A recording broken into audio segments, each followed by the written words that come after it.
ආචාර්ය හර්ෂ සිල්වා මැතිතුමා ඔබතුමාට මිනිත්තු 10ක කාලයක් තියෙනවා. මම ස්තුතියි සභාපතිතුමනි.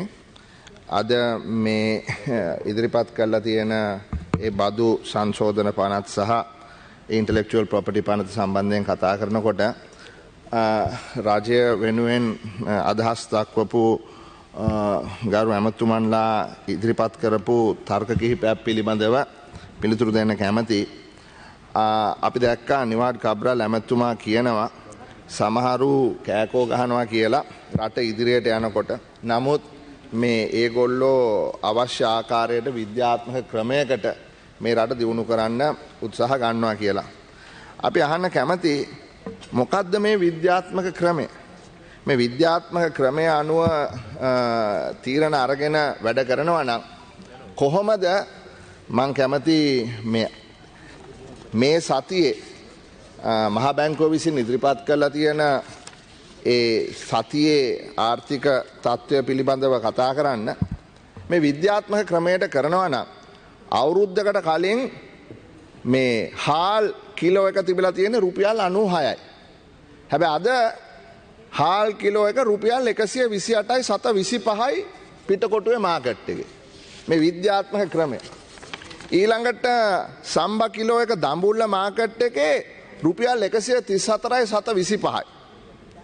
මර්ධගහ මුල මේ හෝල්සේල් මාකට් එකේ තොග සම්බා කිලෝ එක රුපියල් 131යි 750යි. හැබැයි අවුරුද්දකට කලින් රුපියල් 95යි 760යි.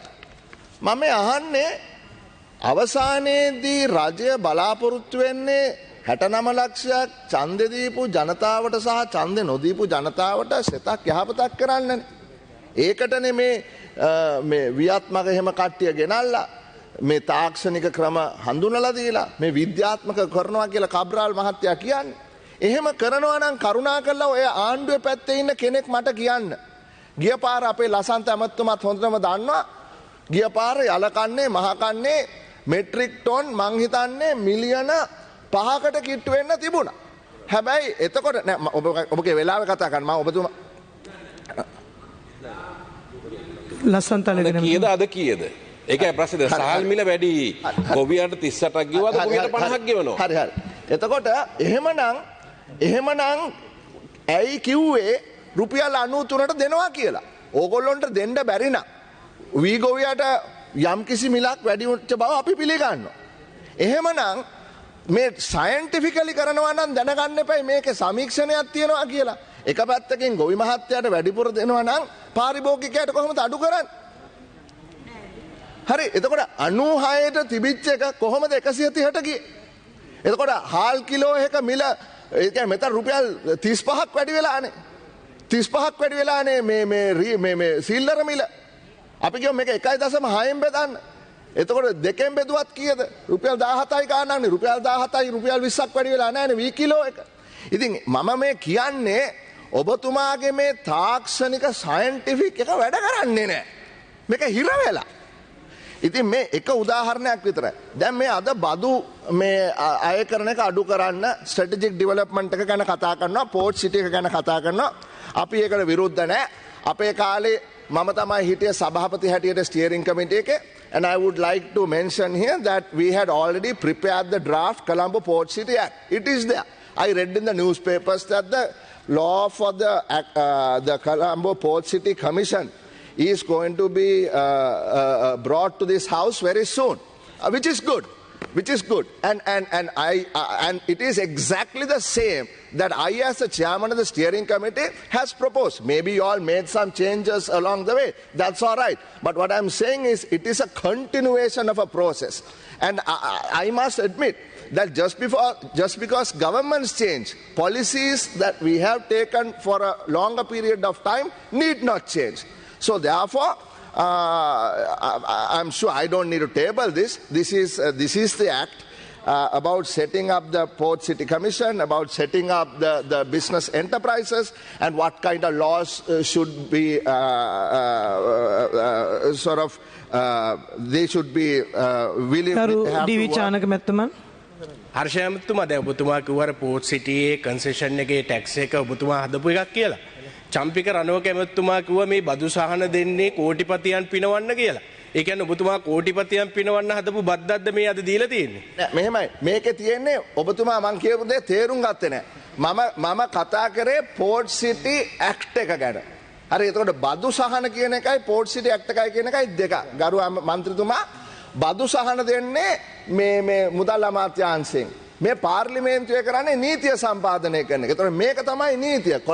කොළඹ වරාය නගර නීතිය. ඒකේ ඩ්‍රාෆ්ට් එක තමයි මම සභාපති හැටියට කරලා ඔබතුමන්ලා ඉදිරියට අරන්. ඒක ගැන මම මේ කිව්වේ. ඉතින් ඒ නිසා අපිට අවශ්‍ය වෙන මේ ස්පෙෂල් ඉකොනොමික් සෝන් කියන එක අපි තමයි ඉදිරිපත් කරේ.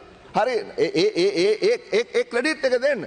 Special economic zone. So what we want to do is a special economic zone for services at the Colombo Port City and a special economic zone for manufacturing in the Hambantota Industrial Port. ඔබතුමාගේ පැත්තේ. මොකද අපි පක්ෂ විපක්ෂ මොකේ හිටියත් අපේ රටට ආයෝජකය ගෙන්නන්න ඕනේ කියන තැන අපි ඉන්නවා. හැබැයි දැන් මේ බදු සහන දෙන එකෙන් ගරු සභාපතිතුමනි අපිට වෙලා තියෙන්නේ රජයේ ආදායම සීග්‍රයෙන් පල්ලෙහා බහැලා තියෙනවා. අපි කවුරුත් එක තේරුම් ගන්න ඕනේ. මේ අද ඉදිරිපත් කරලා තියෙන මහ බැංකුවේ වාර්තාවේ තියෙනවා ජනවාරි මාසෙ ඉඳලා සැප්තැම්බර් වෙනකම්ම ලැබිලා තියෙන බදු ආදායම රුපියල් බිලියන 900 ගාණක් පමණයි. ඉතාමත්ම අඩු ප්‍රමාණයක්. මේ වාර්තාවෙම කියනවා මුදල් අච්චු ගහලා තියෙනවා කියලා රුපියල් බිලියන 700 ගාණක්.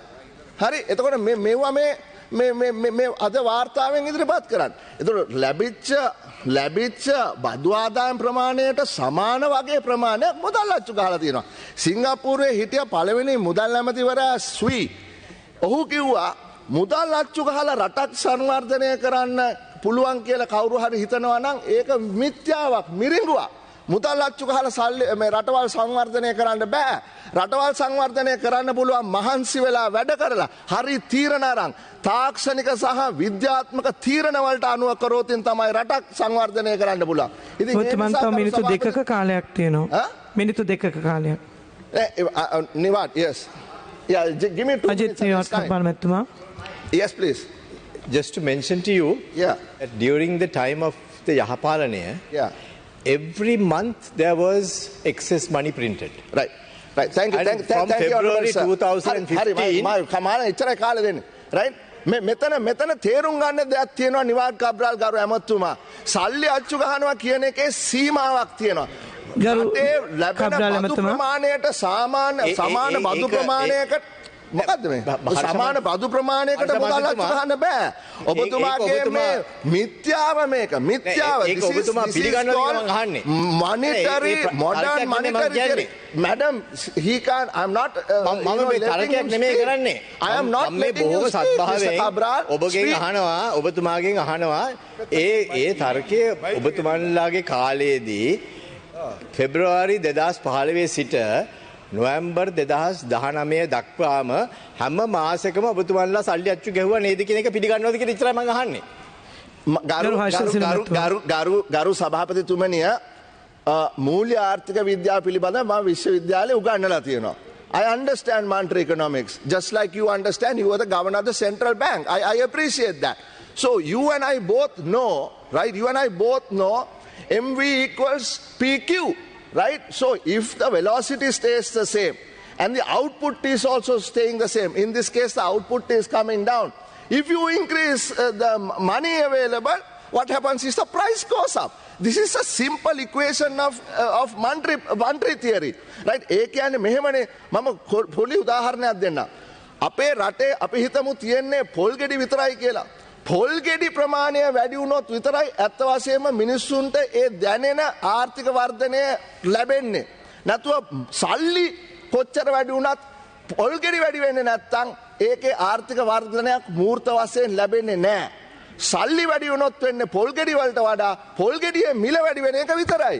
මේක තමයි සාමාන්‍ය අපි ඔබත් මමත් දන්න ආකාරයට උද්දමනය කියලා කියන්නේ. නමුත් මගේ ප්‍රශ්නේ එතන නෙමෙයි ගරු සභාපතිතුමනි. දැන් සල්ලි අච්චු ගහන්න පුළුවන් සීමාවක් තියෙනවා. එතුමත් හොඳට දන්නවා. මේ නව්‍ය මූල්‍ය ආර්ථික ක්‍රමය අනුව වුණත් සල්ලි අච්චු ගහන්න පුළුවන් සීමා සහිතයි. ඒ නිසා තමයි ඔබතුමාට දීලා තියෙන මේ අමාත්‍යාංශයේ යටතේ මේ ලංකාවේ තියෙන මේ මහාමාර්ග ටික මොනවාද එක්ස්ප්‍රස් වේ ටික විකුණනවා කියලා අන්න මේ ට්‍රෙෂරියේ සෙක්‍රටරි කියලා තියෙනවා. විකුණනවා කියලා. මම කියවන්න කැමති මේක මම සභාගත කරනවා හැන්සාට් ගත කරන්නත් කියලා කියනවා. Wednesday 23rd December 2020. This is Mr. S.R. Radikala, Secretary to the Treasury. This is what he says, and I want to quote it. What reforms are you expecting in the state-owned enterprises SOE sector? The state-owned enterprises කියන අමාත්‍යාංශ වැඩ කටයුතු මං දන්න විදිහට නම් දීලා තියෙනවා අපේ නිවාඩ් කබ්‍රාල් ඇමතුමාට. හැබැයි මෙතුමා කියනවා ඔබතුමයි කාලය අවසන්. හරි මට විනාඩි දෙකක් දෙන්න please, we have time no. හරි. එතකොට මෙතුමා හැබැයි මෙතුමා කියන විදිහට ලේකම්තුමා කියන විදිහට ජනාධිපතිතුමා තමයි තීරණ අරගෙන තියෙන, and I want to read this honorable madam. It says Sahasya Investment is a company that will own and manage the expressways and other such assets, including land that can be easily accessed through the expressways. This company will raise funds and manage the expressways, both existing and those yet to come. ඊට පස්සේ කියනවා සහස්‍ය. Then he says they have set up another company. ඒකට කට්ටියත් පත් කළා, රෙජිස්ටරුත් කළා. ඒකේ නම Selendiva Investment. මේකයි මේ සහස්‍ය ඉන්වෙස්ට්මන්ට් කියන කම්පැනියයි ඒවා ස්ටොක් මාකට් එකේ විකුණන්න යනවායි කියලා තියෙනවා. මේ තියෙන්නේ more assets are expected to be vested with these companies. It is also expected that a few entities will be listed in the market, hopefully before the end of the first half of 2021. හරිද? මෙතන කියන්නේ දැන් මේක තමයි කොලේ වහනවා කියන්නේ. මම කියන්නේ නැහැ මේක හරිද වැරදිද කියලා. මම කියන්නේ ඔබලා රජය ගන්න කලින් මොකද්ද කිව්වේ? බින් අඟලක් විකුණන්නේ නැහැ කිව්වා. කවුද ඇහුවා අර වරායවල් වික්කේ? කවුද ඇහුවා මේ අපේ දේශද්‍රෝහී වැඩ කරන්න එක කට්ටිය විකුණලා?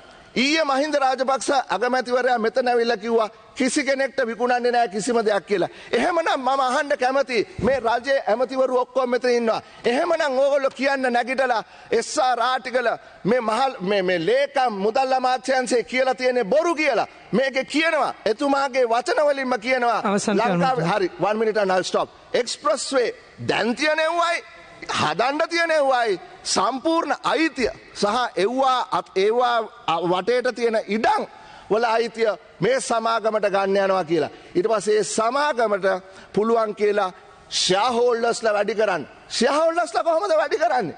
ෂෙයාර්හෝල්ඩින් එකක් කොහොමද ගේන්නේ? එක්විටි එකක් කොහොමද ගේන්නේ? එක්විටි එකක් ගේන්න නම් දැන් තියෙන පාරක් ඒ පාර විකුණන්න ඕනේ. එහෙමත් නැත්නම් ඒ පාරෙන් කෑල්ලක් ස්ටොක් මාකට් එකට දාන්න ඕනේ. ඔන්න ඕක තමයි ඇත්ත කතාව. ඉතින් ඒ නිසා මිත්‍යාවෙන් මේ රට දියුණු කරන්න බෑ. සයන්ටිෆික් වැඩක් කරනවා නම් ඒක හොඳයි. හැබැයි මම හාල් මිලේ ඉඳලා එක්ස්ප්‍රස්වේ එක දක්වා ඔබලා කරන්න යන්නේ මිනිස්සුන්ට කොලේ වහලා මිත්‍යාව පෙන්නලා මොකක් හරි මැජික් එකක් එහෙම පෙන්නලා තමන්ගේ වැඩේ කරගන්න. එහෙම කරන්න ගියොත් වෙන්නේ ඔබටත් මටත් මේ තියෙන රටත් නැති වෙලා යන එක විතරයි. ඒ නිසා කරුණා කළා බොරු කරන්නේ නැතුව සත්‍ය වශයෙන් මේ රට පාලනය කරන්න කියලා විපක්ෂයක් හැටියට ධනාත්මක විවේචනයක් අපි ඉදිරිපත් කරනවා කියලා මතක් කරමින් මගේ වචන ස්වල්ප අවසන් කරනවා. බොහොමත් ස්තුතියි.